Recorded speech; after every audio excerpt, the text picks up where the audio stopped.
पाकिस्तान के शाहिनशाह अफरीदी को समझ में आ गया कि अपनी इज्जत अपने हाथ में होती है। अपनी बेइज्जती बचा ली क्योंकि उन्होंने अपना नाम वापस ले लिया। उनको लगा कि फजीहत होगी दुनिया के सामने के कैप्टन को किसी ने नहीं खरीदा।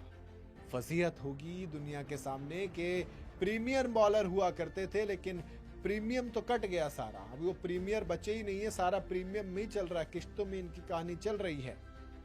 हाँ, मतलब शाहिनशाह अफरीदी ने क्लियर कह दिया कि हम अपना नाम वापस ले, और खुद नाम वापस लिया है। कहने वाले कह रहे हैं कि फातिमा सना जो वुमेन्स क्रिकेटर हैं पाकिस्तान की, वो अनसोल्ड गई हैं। तो ऐसे में लगा कि कहीं ऐसा ना हो अपने साथ भी यही हो। द 100 में शाहिनशाह अफरीदी अब नहीं दिखेंगे क्योंकि उन्होंने ऑक्शन से अपना नाम ठीक 2 दिन पहले वापस ले लिया। हाँ, 2 दिन का ऑक्शन है। विमेंस लीग के लिए खिलाड़ियों पर बोली लगी। अब किस पर बोली लगी है? अब है मेंस की बारी।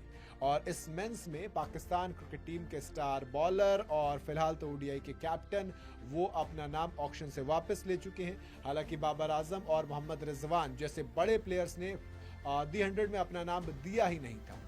हाँ, द 100 के पहले ऑक्शन में सभी 8 फ्रेंचाइजी दर्जन भर खिलाड़ियों पर बोली लगाएंगे। इस ऑक्शन में पाकिस्तान के 14 खिलाड़ियों को जगह मिली थी। बाबर और मोहम्मद रिजवान ने खुद पहले इसमें रजिस्टर कराया ही नहीं था, लेकिन शाहिनशाह अफरीदी वो उन नामों में शुमार थे जो यहाँ पर पहले खेल भी चुके हैं। और दूसरी चीज, अब भी रजिस्टर हुए थे। उम्मीद थी कि शायद वो तो बिक ही जाएंगे, मगर इस ऑक्शन का वो हिस्सा नहीं है। पाकिस्तानी मीडिया रिपोर्ट्स के मुताबिक शाहीन ने खुद ही ऑक्शन से अपना नाम वापस लिया है। उन्होंने फैसला क्यों लिया अभी ये क्लियर नहीं, अभी सिर्फ प्रेडिक्शन चल रही है। लेकिन ऑक्शन से कुछ ही घंटे पहले बाहर होने की खबर जब आई तो लोग कह रहे हैं कि कर क्या रहे हैं। हाँ, शाहीन इससे पहले द 100 में वेरिफायर टीम के लिए खेल चुके हैं। 2023 के सीजन में 6 मैच में सिर्फ 6 विकेट चटकाए थे। लेफ्ट आर्म पेसर फिलहाल पाकिस्तान की वनडे टीम की कप्तानी कर रहे हैं। बांग्लादेश के खिलाफ अभी 8 विकेट से हारे हैं। वर्ल्ड कप में कुछ खास परफॉर्मेंस दिखाई नहीं थी, मार अलग से पड़ी थी। और कहीं ना कहीं ये वाली बात है कि मार अलग से पड़ रही थी तो जाने देते हैं। फ्रेंचाइजियों की नजर रहने वाली थी पाकिस्तानी खिलाड़ियों पर। हालांकि ये भी थी कि 4 फ्रेंचाइजी जो हैं द 100 के अंदर 8 में से वो लगभग आधी या पूरी आईपीएल से जुड़ी हुई, यानी कि आईपीएल के जो मालिक हैं टीमों के, उन्होंने ही द 100 में भी इन्वेस्ट कर रखा है। और ऐसे में एक खबर आई थी जिसमें दावा किया गया था कि इंडियन ओनर्स वाली फ्रेंचाइजियों ने मना कर दिया है। जैसे मतलब जो सुपर जायंट्स वाली है, फिर एसआरएच वालों ने एक टीम खरीदी हुई है। तो गोयनका साहब और काव्या मारन वाली जो फ्रेंचाइजीज हैं, इन्होंने कहा कि हम पाकिस्तानी टीमें, जो पाकिस्तानी खिलाड़ी हैं, वो नहीं खरीदेंगे। हालांकि एमआई की भी टीम है और उन्होंने कह दिया कि हम तो खरीदेंगे, सबको अपने अपने हिसाब से, उनकी काबिलियत के, उनकी अवेलेबिलिटी के हिसाब से खरीदा जाएगा। क्योंकि इंग्लैंड क्रिकेट बोर्ड ने इसमें इंटरफेयर किया था और सभी फ्रेंचाइजी को ये बोला था कि भाई साहब आप ये नहीं कर सकते हैं।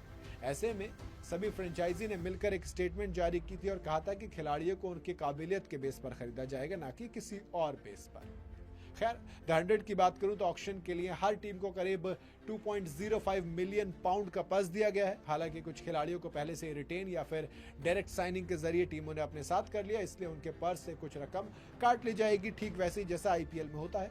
कुल 8 टीमें खेलती हैं और हर टीम मैक्सिमम 18 खिलाड़ियों का स्क्वाड बना सकता है। साथ ही फाइनल स्क्वाड में ज्यादा से ज्यादा 4 ही फॉरेन प्लेयर्स रखने की इजाजत आपको मिलती है। ऑक्शन के लिए खिलाड़ियों को 3 कैटेगरी में बांटा जाता है। फर्स्ट आता है हीरो प्लेयर्स, फिर आता है रैंक्ड प्लेयर्स और थर्ड आता है नॉमिनेटेड प्लेयर्स। द 100 ऑक्शन में कई बड़े स्टार इंटरनेशनल क्रिकेटर्स भी शामिल हैं जिन पर बड़ी उम्मीद रहती है कि बोली लगेगी, जिसमें शाहिनशाह अफरीदी हुआ करते थे, लेकिन फिलहाल नहीं है। अब इसमें Sikandar Raza, Jason Holder, Shimron Hetmyer, Aiden Markram, Sunil Narine जैसे प्लेयर्स बचे हुए हैं। वहीं न्यूजीलैंड के ओपनिंग जोड़ी यानी कि फिन एलन और टिम साइफर्ड भी हैं। फॉर्म देखते हो तो लग रहा है काफी पैसा बरसेगा। एलन ने 33 बॉल में सेंचुरी लगाई थी साउथ अफ्रीका के अगेंस्ट। टिम साइफर्ड तो न्यूजीलैंड की तरफ से लीडिंग रन गेटर रहे थे, कहीं ना कहीं उनके ऊपर चांसेस है। 2026 के ऑक्शन की बात की जाए तो उसमें तमाम चीजें रहने वाली हैं। वहीं अगर रिटेन और डायरेक्ट साइन प्लेयर्स की बात करूं तो वेल्श फायर ने Marco Jansen, Phil Salt, Rachin Ravindra, Chris Woakes को साइन किया है।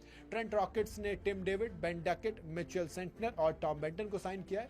सनराइजर्स लीड्स ने Nathan Ellis, Mitch Marsh, Harry Brook और ब्रैडन कार्स को साइन किया, तो सदर्न ब्रेव ने Jamie Smith, Marcus Stoinis, Tristan Stubbs, Jofra Archer को साइन किया है।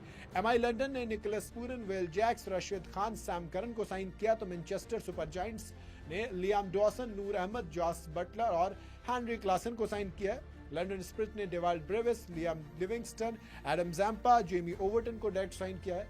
बर्मिंघम फिनिक्स में Rihan Ahmad, Dunith Wellalage, Donovan Ferreira, Mitchell Owen, Jacob Bethell है कैप्टन है जेकब बेथल तो इस बार। तो कुल मिला के रहने वाला है। बाकी देखते हैं कि पाकिस्तान के कितने खिलाड़ियों पर बोली लगती है। आपका क्या कहना है कमेंट में जरूर बताइएगा।